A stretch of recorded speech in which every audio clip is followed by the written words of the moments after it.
Hello, dear students. I hope you all are okay and safe with your families at your homes. So, let us proceed this chapter. Now, we have to start from here. Activity 2.3. Take two test tubes, label them A and B. In test tube A, put some teaspoon of boiled rice.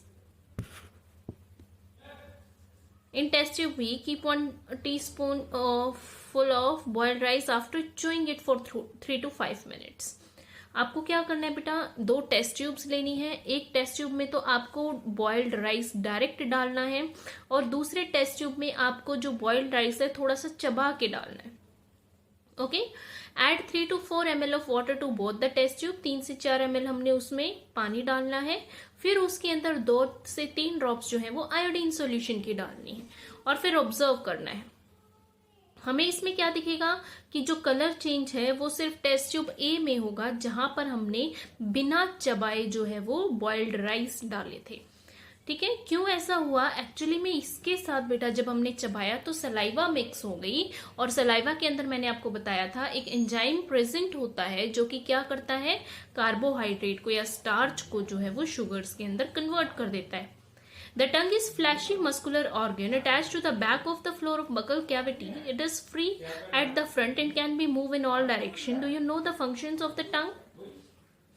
बेटा हमारी टंग जो होती है एक muscular structure होता है, muscle से बनी हुई होती है जो कि बकल कैविटी, मैंने आपको समझाया था क्या होता है.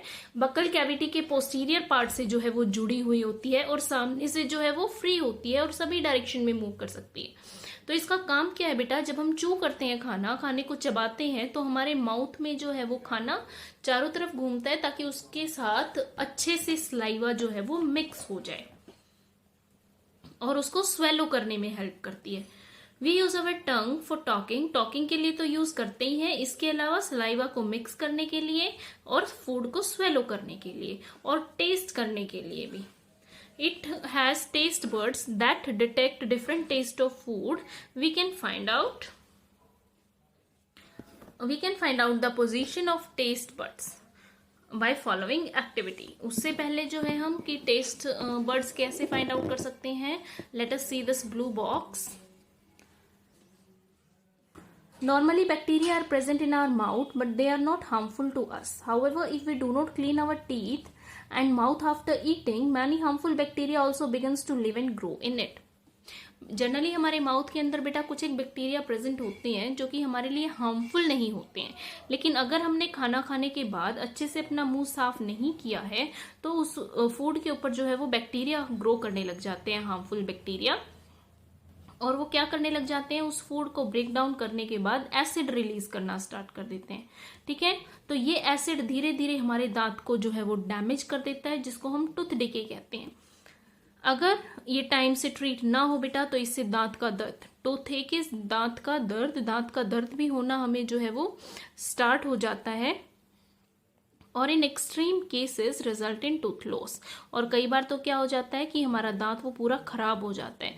ये चॉकलेट होती है, सॉफ्ट ड्रिंक्स होती हैं या फिर अदर शुगर प्रोडक्ट्स होते हैं बेटा, ये मेजर वजह होते हैं हमारे दांतों का खराब होने के लिए. Okay.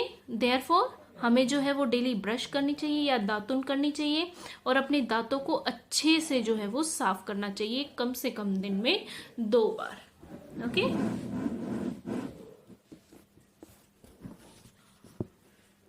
Now another blue box.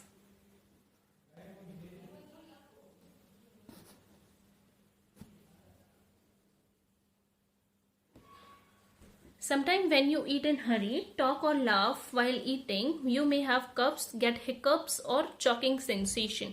कई बार बेटा हम क्या करते हैं, अगर जल्दी जल्दी में खाना खा रहे होते हैं या बात कर रहे होते हैं, खाना खाते समय हंस रहे होते हैं तो हमें या तो हिचकी लग जाती है, खांसी आना स्टार्ट हो जाती है या ऐसे लगता है जैसे गला सारा चौक हो गया, बंद हो गया.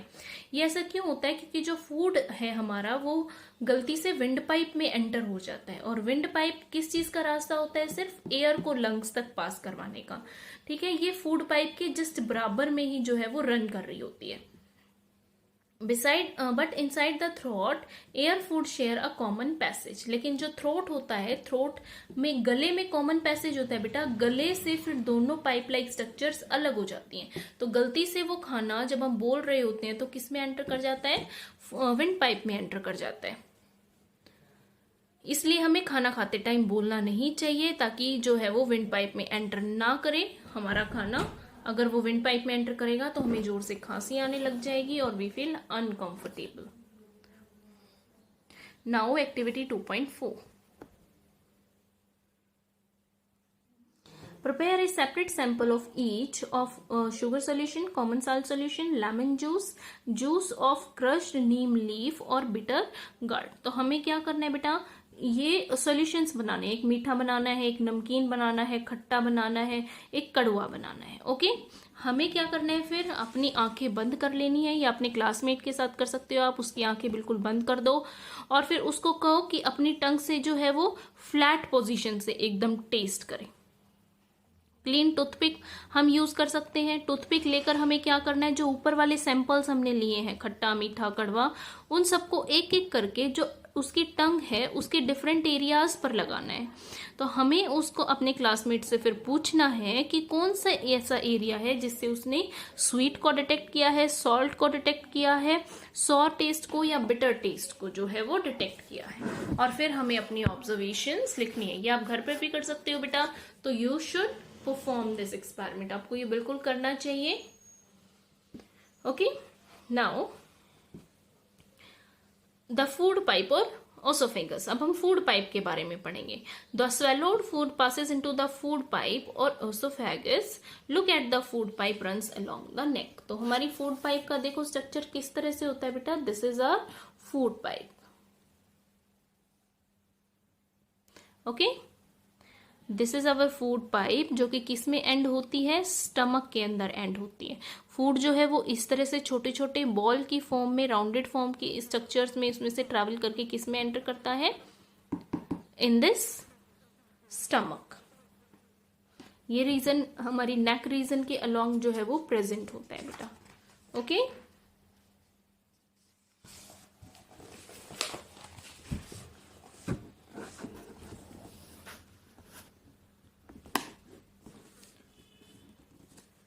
Food is pushed down by movement of wall of the food pipe. Food नीचे कैसे जाता है, जो फूड पाइप की वॉल्स होती हैं बेटा वो उसको धीरे धीरे करके नीचे की तरफ पुश करती हैं, और ये through out the alimentary canal जो है वो मूवमेंट होती रहती है, जो जिससे कि जो वॉल्स हैं एलिमेंट्री कैनाल की वो खाने को नीचे की तरफ पुश करती हैं। At times the food is not accepted by our stomach and is vomit out. कई बार क्या होता है बेटा कि जो फूड होता है वो हमारी स्टमक एक्सेप्ट नहीं करती है और हमें वॉमिटिंग हो जाती है। ठीक है, जब हम वॉमिटिंग करते हैं आफ्टर ईटिंग, तो थिंक अ रीजन फॉर इस and discuss it with parents और टीचर्स। कई बार क्या होता है बेटा, हम ओवर ईटिंग कर देते हैं तब भी हमें जो है वो वॉमिट हो जाती है। कई बार क्या होता है, खाना जो है वो खराब होता है जिसकी वजह से हमारी स्टमक डिटेक्ट कर लेती है कि ये खाना जो है ये सेफ नहीं है, तब भी हमें उल्टियां हो जाती हैं। तो ये कई सारे रीजंस होते हैं उल्टी होने के। ओके, कई बार क्या होता है बेटा, कोई किसी तरह का इन्फेक्शन हो जाता है, उसकी वजह से भी जो है वो वॉमिटिंग हो जाती है। नेक्स्ट है स्टमक। स्टमक हम करेंगे बेटा नेक्स्ट लेक्चर के अंदर। Okay, thank you.